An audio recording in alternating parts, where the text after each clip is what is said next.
بسم الله الرحمن الرحيم.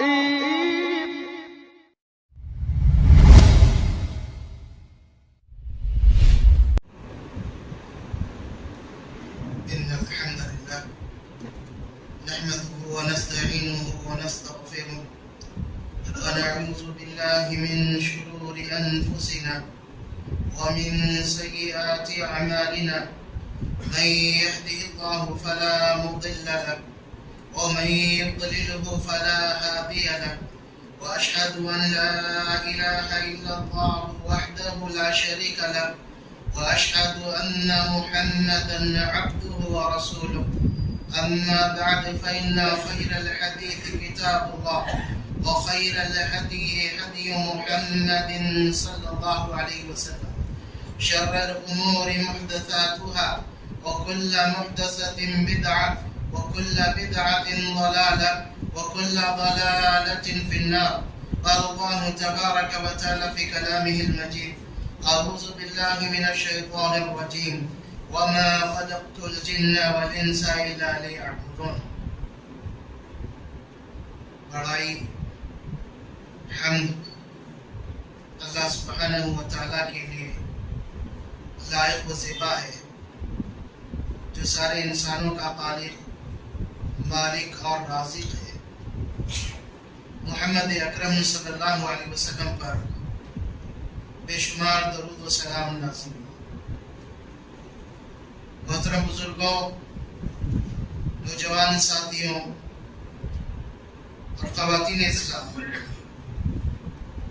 انشاءاللہ العزیز آج کی اس گفتگو میں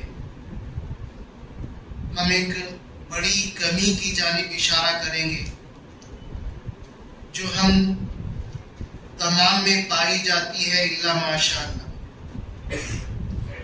اللہ تبارک و تعالیٰ کا فرمان ہے: وَذَكِّرْ فَإِنَّ الذِّكْرَىٰ تَنفَعُ الْمُؤْمِنِينَ، کہ نصیحت کرو، نصیحت کرنا مومنوں کو بڑا فائدہ دیتا ہے۔ ہم اللہ کے فضل و کرم سے عقیدہ توحید پر عمل پیرا ہے، اور ہمارا دعویٰ ہے کہ ہم موحد ہے، شرک سے دور ہے۔ اللہ تبارک و تعالی ہمیں ثابت قدم رکھے۔ انسان کو اپنے اعمال کی حفاظت کرنا ہے، اور اعمال کی حفاظت کے لیے توحید شرط ہے۔ اس لیے کہ اللہ تبارک و تعالی ارشاد فرماتا ہے: وَلَوْ أَشْرَكُوا لَحَبِطَ عَنْهُمْ مَا كَانُوا يَعْمَلُونَ، کہ اگر یہ شرک کرتے تو ان کے اعمال ضائع ہو جاتے۔ تو شرک سے اعمال ضائع ہو جاتے ہیں، ختم ہو جاتے ہیں۔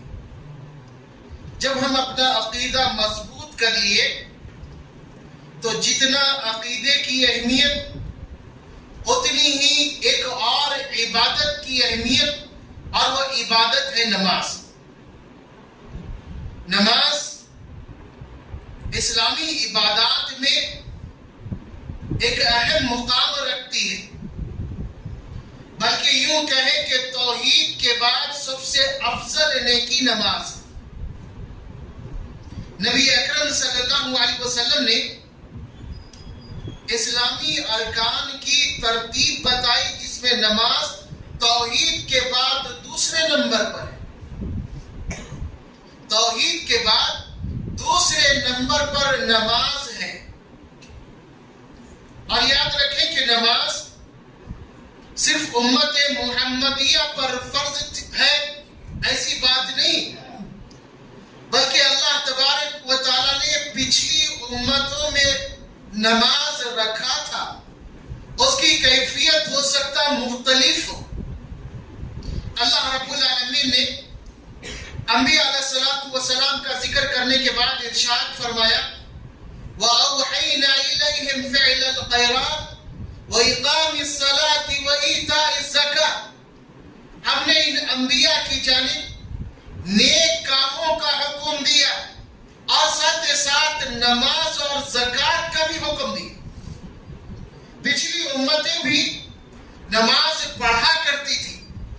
اللہ تبارک و تعالی اسماعیل علیہ السلام کا ذکر فرماتے ہوئے ارشاد فرماتا ہے کان یأمر اہلہ بالصلاة والزکاة وکان عند ربہ مرضیہ، کہ اسماعیل علیہ السلام کی جہاں بہت ساری خوبیاں تھی، ان خوبیوں میں سے خوبی یہ کہ وہ اپنے اہل کو، اپنے گھر والوں کو، اپنی امت کو نماز اور زکوٰۃ کا حکم دیتے تھے. نماز پڑھنے کا اور زکوٰۃ ادا کرنے کا حکم دیتے تھے. تو پچھلی امتیں نماز پڑھا کرتی تھی. اللہ تبارک و تعالیٰ نے امت مسلمہ کو بھی نماز کا حکم دیا اور نبی اکرم صلی اللہ علیہ وسلم پر نماز معراج کے موقع پر فرض کی گئی، جس کی تفصیل ہم جانتے ہیں کہ 50 نمازیں تھیں جو بعد میں 5 ہو گئی، اور اس کا ثواب 50 کے برابر اللہ تبارک و تعالیٰ نے رکھا. کیوں؟ اللہ رب العالمین کا فرمان ہے من جاء بالحسنۃ فلہ عشر امثالها، کہ جو ایک نیکی کرے گا اللہ تبارک و تعالیٰ اسے 10 نیکیوں کا ثواب دے گا. اسی بنیاد پر اللہ تبارک و تعالیٰ 5 وقت کی نماز پڑھنے والوں کو 50 وقت کی نماز کا اجر دیتا ہے.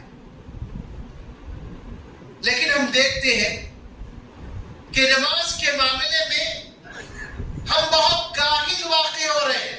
الا ماشاءاللہ ہماری اکثریت نماز کی اہمیت سے غافل ہے. اس لیے دیکھیں گے کہ عام نمازوں میں مصلیوں کی تعداد 1 صف 2 صف 3 صف ہوتی ہے. صرف جمعہ اور عیدین کا موقع وہ موقع ہوتا ہے جس میں بہت سارے نمازی ہوتے ہیں، مسجدیں بھر جاتی ہے، اور 30 دوسرے اوقات میں مسجدیں خالی. ہم جن حالات سے گزر رہے ہیں اس کی ایک بڑی وجہ یہ کہ ہم نے ایک عظیم عبادت کو ضائع کر دیا. نماز کا صحیح طور پر ہم نے اہتمام کرنا چھوڑ دیا. اور یاد رکھیں جس دن سے مساجد میں فجر کی نماز میں مسلمانوں کی پوری تعداد جس طرح جمعہ میں حاضر ہوتی ہے اس طرح حاضر ہونے لگے، مسلمانوں کے حالات بدل جائیں. اللہ تبارک و تعالیٰ ان کے اندر ایک بڑی تبدیلی لائے گا. اللہ کی مدد و نصرت آئے گی. نماز پڑھنے سے خود ہمارا فائدہ ہے، خود ہمارا اپنا فائدہ. اللہ تبارک و تعالیٰ کا ارشاد ہے ان الحسنات یذہبن السیئات، کہ نیکیاں برائیوں کو ختم کر دیتی ہے. ہم سے کتنی برائیاں اور کتنے چھوٹے موٹے گناہ ہوتے ہیں. اگر ہم ان چھوٹے موٹے گناہوں کو مٹانے کے بارے میں نہ سوچیں گے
نماز پڑھنے والے ہوتے ہیں.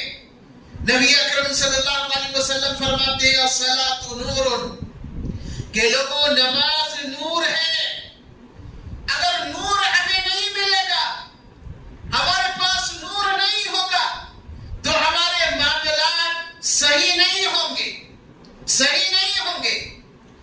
اسی لیے نبی اکرم صلی اللہ علیہ وسلم نے نماز کی ترغیب دلائی اور اتنی سختی آپ نے اس معاملے میں کی.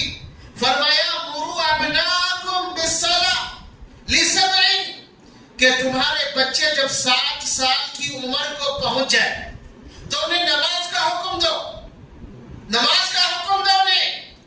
وَضْرِبُوهُمْ عَلَيْهَا لِعَشْرٍ، اور جب 10 سال کی عمر کو پہنچ جائے اور نماز نہ پڑھے تو تم انہیں مارو.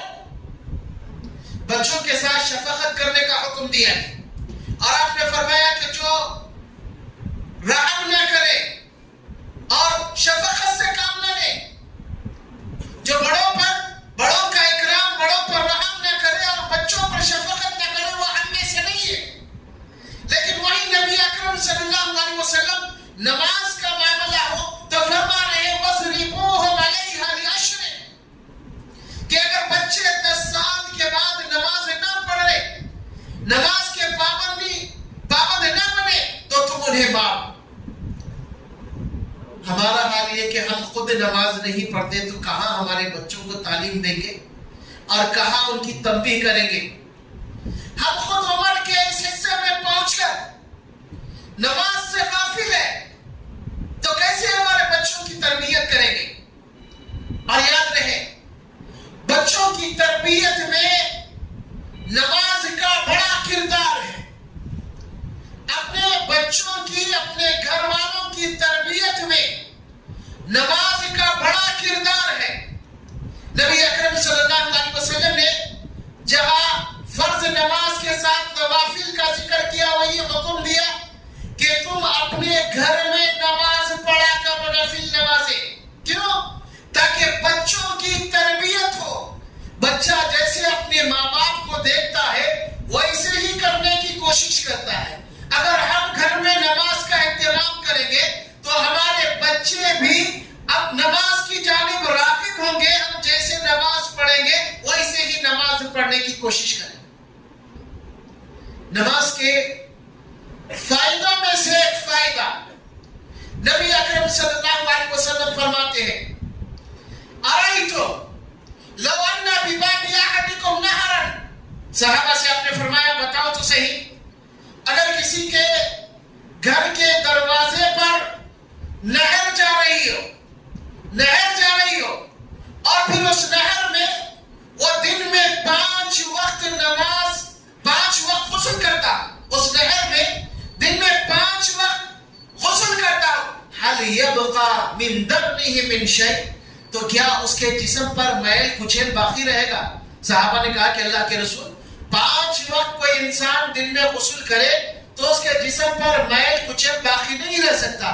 تو آپ صلی اللہ علیہ وسلم نے فرمایا ذالک مثل الصلوات الخمس، 5 نمازوں کی مثال ایسی ہی، 5 نمازوں کی مثال ایسے ہی ہے کہ ایک آدمی نماز پڑھا، اس کے بعد اس سے چھوٹی موٹی خطائیں ہوئی، دوسری نماز پڑھا، اللہ تبارک و تعالیٰ ان خطاؤں کو معاف کر دیتا ہے.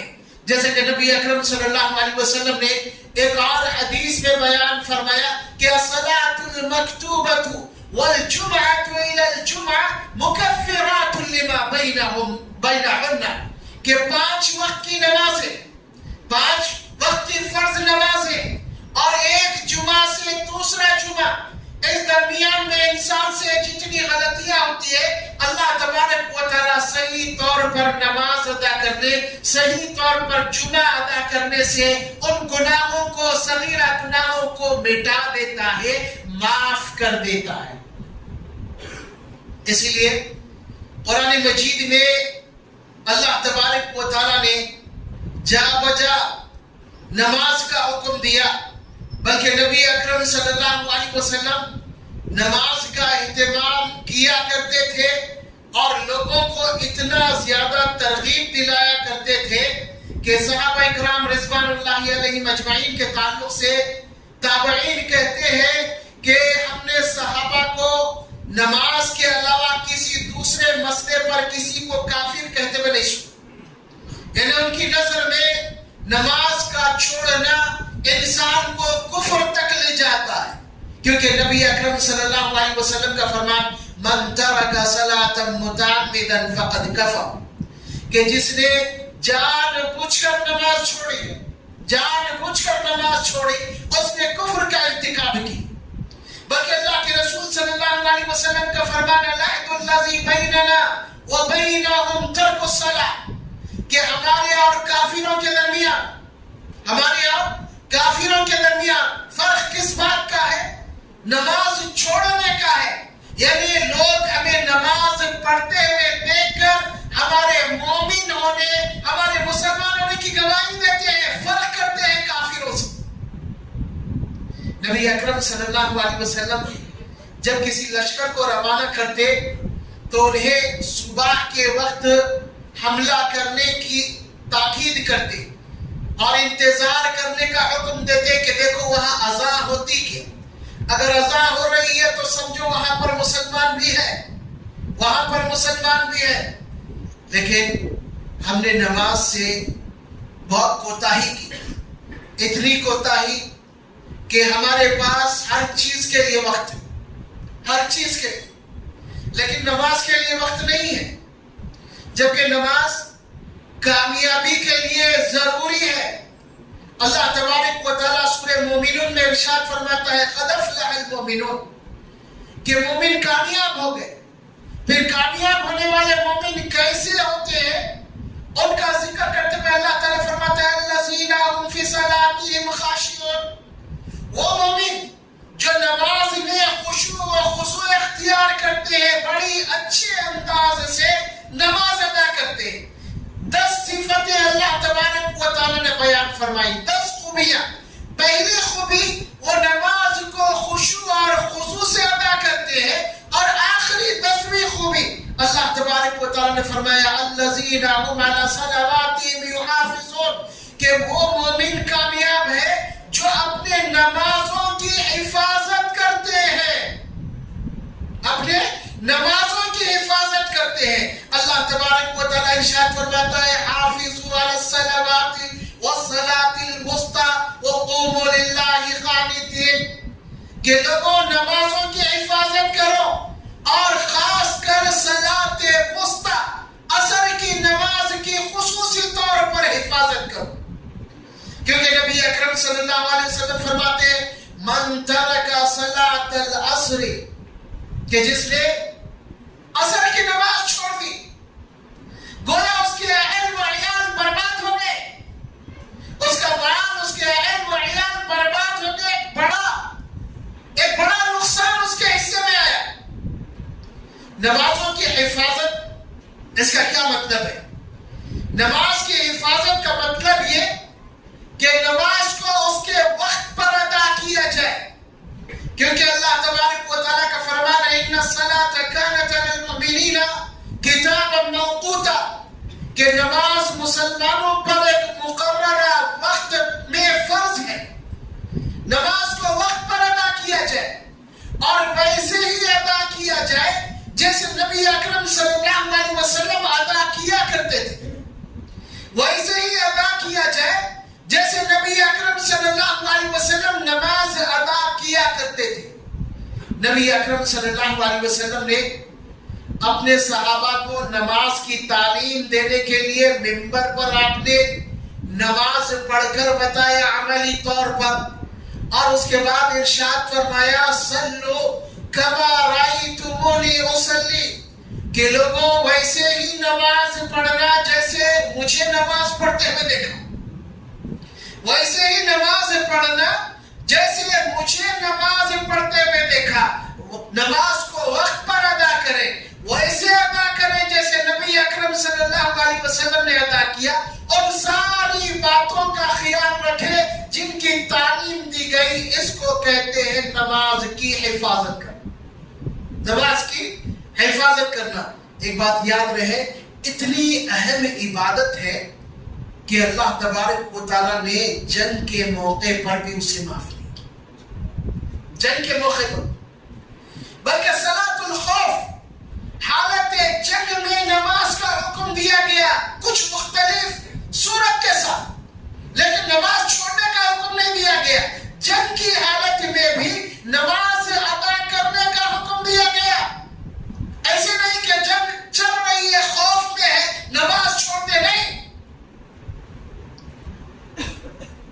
ہم سکون میں ہیں, اللہ تبارک و تعالیٰ نے آرام سے چین سے رکھا ہے, فرصت ہے, کوئی دقت پریشانی نہیں ہے.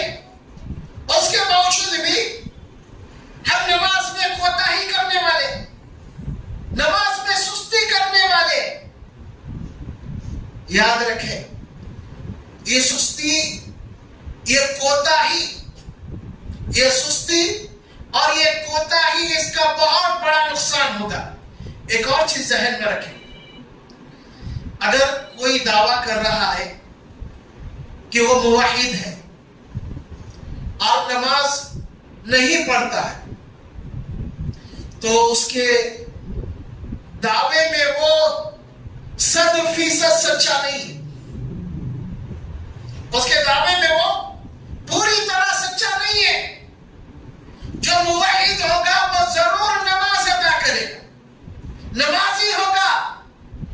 اس لیے کہ کسی صحابی کو ہم نہیں دیکھتے کہ ایمان لانے کے بعد, توحید کو اپنانے کے بعد نماز چھوڑنے والا بن رہا ہو, بلکہ حضرات صحابہ رضوان اللہ علیہم اجمعین کے تعلق سے اللہ تبارک و تعالیٰ ارشاد فرماتا ہے کہ تراہم رکعا سجدا یبتغون فضلا من اللہ ورضوانا, کہ ان حضرات صحابہ رضوان اللہ علیہم اجمعین کو تم دیکھو گے کہ وہ رکوع کر رہے ہیں یا سجدہ کر رہے ہیں.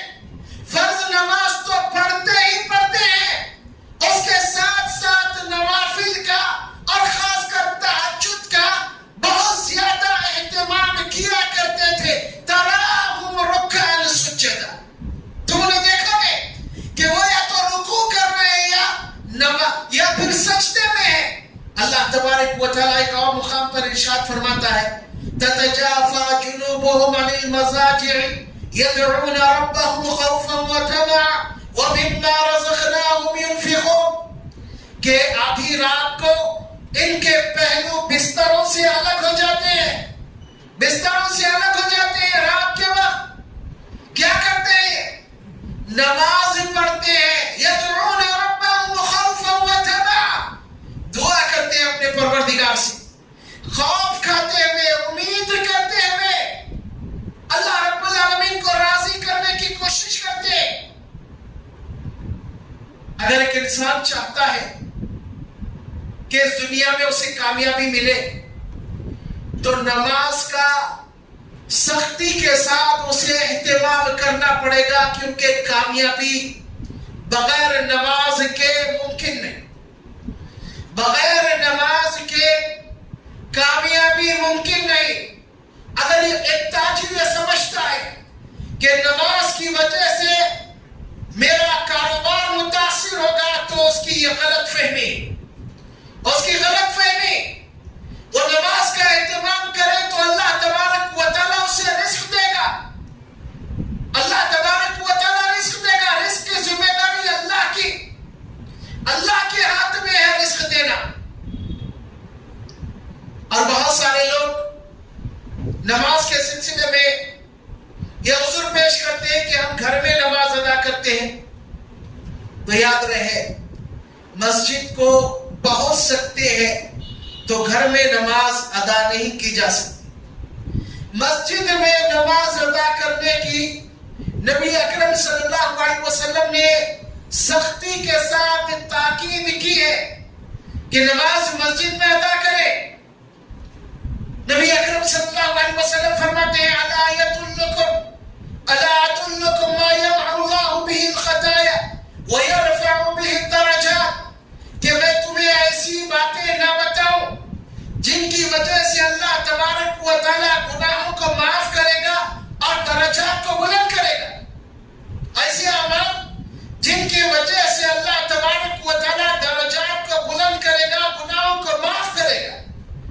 تو صحابہ رضوان اللہ علیہم اجمعین نے نبی اکرم صلی اللہ علیہ وسلم سے ان باتوں کو بتانے کی خواہش ظاہر کی تو آپ نے فرمایا اسباغ الوضوء علی المکارہ، 3 چیزیں آپ نے بتائی. سب سے پہلی چیز اسباغ الوضوء علی المکارہ، تکلیف کے باوجود مکمل وضو کرنا. تکلیف ہے، دقت ہے، چاہے وہ مرض کی وجہ سے تھوڑی سی دقت پیش آ رہی ہو، اگر زیادہ دقت ہے تو تیمم کا حکم ہے. اس مرض کی وجہ سے یا موسم کی وجہ سے یا کوئی اور وجہ سے اسے تھوڑی بہت دقت ہو رہی ہو تو دقت اور تکلیف کے باوجود مکمل وضو کرنا. وَكَثْرَةُ الْخُطَىٰ إِلَى الْمَسَاجِدِ، اور مسجد کی جانب کثرت سے چل کر جانا، مسجد کو چل کر جانا. وَانْتِظَارُ الصَّلَاةِ بَعْدَ الصَّلَاةِ، اور ایک نماز کے بعد دوسری نماز کا انتظار کرنا. نبی اکرم صلی اللہ علیہ وسلم نے ان 3 عملوں کے تعلق سے فرمایا اللہ تبارک و تعالی ان کے ذریعے سے درجات کو بلند کرتا ہے اور گناہوں کو معاف کرتا ہے. اللہ کے رسول صلی اللہ علیہ وسلم نے قیامت کے منظر بیان کیے اور ارشاد فرمایا کہ اللہ تبارک و تعالیٰ قیامت کے دن جب سورج قریب آ جائے گا، لوگ سائے کے واسطے پریشان ہوں گے تو 7 قسم کے لوگوں کو اپنے عرش کے سائے میں جگہ دے گا. ان میں سے ایک شخص کا آپ نے ذکر کیا کہ رجل قلبه معلق بالمساجد، وہ آدمی جس کا دل مسجد سے لگا ہوا، مسجد سے لگا ہوا، وہ ایک نماز پڑھا، نماز سے فارغ ہوا لیکن دوسری نماز کے انتظار میں ہے. باہر نکل گیا مسجد کے اپنے کاروبار میں ہے لیکن فکر ہے اسے دوسری نماز کی. مسجد جاؤ اور نماز ادا کروں، مسجد جاؤ اور نماز ادا کروں. قلبه معلق بالمساجد، اس کا دل مسجد سے معلق ہے، مسجد سے لگا ہوا ہے. لیکن ہم نماز میں کوتاہی اور پھر مسجد کو جانے سے بھی کوتاہی، دونوں چیزوں میں کوتاہی ہم سے سرزد ہو رہی. اور یاد رہے نماز کا چھوڑنا دنیاوی طور پر بھی نقصان دہ کہ اللہ تبارک و تعالی ہم سے خیر و برکت کو چھین لے گا. آخرت میں بہت ہی زیادہ نقصان دہ، آخرت میں بہت ہی زیادہ نقصان دہ. اللہ تبارک و تعالی ایک مقام پر جنتیوں اور جہنمیوں کا تذکرہ کیا کہ جنت والوں کو جنت میں ڈال دیا جائے گا، جہنمیوں کو جہنم میں ڈال دیا جائے گا. جنتی آپس میں سوال کریں گے اپنے جاننے والوں کے تعلق سے تو اللہ تبارک و تعالی ان افراد کو ان کے سامنے لائے گا جو جہنم میں رہیں گے. جنتی ان سے سوال کریں گے ما سلککم فی سقر، کہ تمہیں جہنم میں کس چیز نے پہنچایا، جہنم میں تمہیں کس چیز نے پہنچایا. ان کے جوابات سنیے. سب سے پہلا جواب ان کا لم نک من المصلین، ہم نماز پڑھنے والوں میں نہیں تھے، نماز میں کوتاہی کرنے والے تھے، نماز پڑھنے والوں میں نہیں تھے. لم نک من المصلین، نماز نہیں پڑھا کرتے تھے. نتیجہ کیا ہوا؟ دیگر اعمال کے ساتھ ساتھ اللہ تبارک و تعالی جہنم رسید کر دی. اگر مومن کامل بننا ہے، مومن کامل بننا ہے تو نمازی بننا پڑے گا، نمازی بننا پڑے گا. اللہ تبارک و تعالی ارشاد فرماتا ہے انما المؤمنون الذين اذا ذكر الله وجلت قلوبهم واذا تليت عليهم آياته زادتهم ایمانا وعلى ربهم يتوکلون. حقیقت میں مومن وہ لوگ جن کے سامنے اللہ کا ذکر کیا جائے تو ان کے دل کانپ اٹھتے ہیں. جب اللہ کی آیت ان کے سامنے تلاوت کی جائے تو ان کے ایمان میں اضافہ ہو جاتا ہے اور اپنے رب پر مکمل بھروسہ رکھتے ہیں. الذین یقیمون الصلاۃ ویؤتون الزکاۃ ومما رزقناہم ینفقون، جو نماز ادا کرتے ہیں، زکات دیتے نماز ادا کرتے ہیں اور زکات دیتے ہیں اور جو کچھ ہم نے دیا خرچ کرتے ہیں، جو کچھ ہم نے دیا خرچ کرتے ہیں، اللہ تبارک و تعالیٰ نے اتنی باتیں بیان فرمائی کہ اللہ کا ذکر ان کے سامنے کیا جائے تو دلوں میں خوف پیدا ہو جاتا ہے، اللہ کی آیات ان کے سامنے پیش کی جائے تو ان کے ایمان میں اضافہ ہو جاتا ہے، اللہ پر مکمل بھروسہ کرنے والے اور نماز قائم کرنے والے، زکات دینے والے، اور پھر اس کے بعد اللہ تبارک و تعالیٰ ارشاد فرماتا ہے اولئک هم المؤمنون حقا، یہی سچی طور پر، حقیقی طور پر حقیقی مومن یہی ہے جن میں نماز پڑھنے کا ذکر ہے، بغیر نماز کے کوئی مکمل مومن ہونے کا دعویٰ نہیں کر سکتا ہے۔ لیکن ہماری مصیبت یہ ہے کہ ہم نماز چھوڑنے کے باوجود اپنے آپ کو مومن کہتے ہیں، اپنے آپ کو موحد کہتے ہیں۔ نہیں، ہمارے ایمان میں، ہمارے توحید میں کچھ کمی باقی ہے، کچھ کمی ہے، اسے دور کرنا پڑے گا۔ وہ جب دور کریں گے ہم تو خود بخود ہم نمازی بن جائیں گے، اور جب تک ہم نمازی نہیں بنیں گے ہمارے معاشرے کی اصلاح بھی نہیں ہوگی، کیونکہ اللہ تبارک و تعالیٰ ارشاد فرماتا ہے ان الصلاۃ تنہی عن الفحشاء والمنکر، کہ نماز برائی اور بے حیائی سے روکتی ہے۔ جب ہم نماز نہ پڑھیں تو برائی اور بے حیائی سے رکنا بھی مشکل ہو جائے گا، اور معاشرے کا جو برا حال ہے اس کی ایک بڑی وجہ یہ کہ ہم نماز سے پیچھے رہ گئے، نماز میں کوتاہی کر رہے۔ اس لیے تو یاد رہے کہ نماز ایک اہم عبادت ہے، توحید کے بعد سب سے اہم عبادت ہے، جس کا اللہ تبارک و تعالیٰ قیامت کے دن سب سے پہلے حساب لے گا۔ اور پھر اپنے بچوں کی تربیت کے لیے نماز ضروری ہے، بغیر نماز کے اپنے بچوں کی تربیت نہیں ہو سکتی۔ اس لیے اپنے آپ کو پکا نمازی بنائے، نماز کے سلسلے میں جتنی کوتاہی، غفلت اور سستی ہم سے ہو رہی ہے اس کو دور کریں، ورنہ اس کا نتیجہ اچھا نہیں نکلے گا۔ اللہ تبارک و تعالیٰ مجھے اور تمام کو عمل کی توفیق عطا فرمائے، نماز کا اہتمام کرنے کی توفیق عطا فرمائے، خالص کتاب و سنت پر عمل کرنے کی توفیق عطا فرمائے، ہر قسم کے بگاڑ سے اللہ رب العالمین ہماری حفاظت فرمائے۔ اقول قولی ھذا استغفر اللہ لی و لکم ولسائر المسلمین۔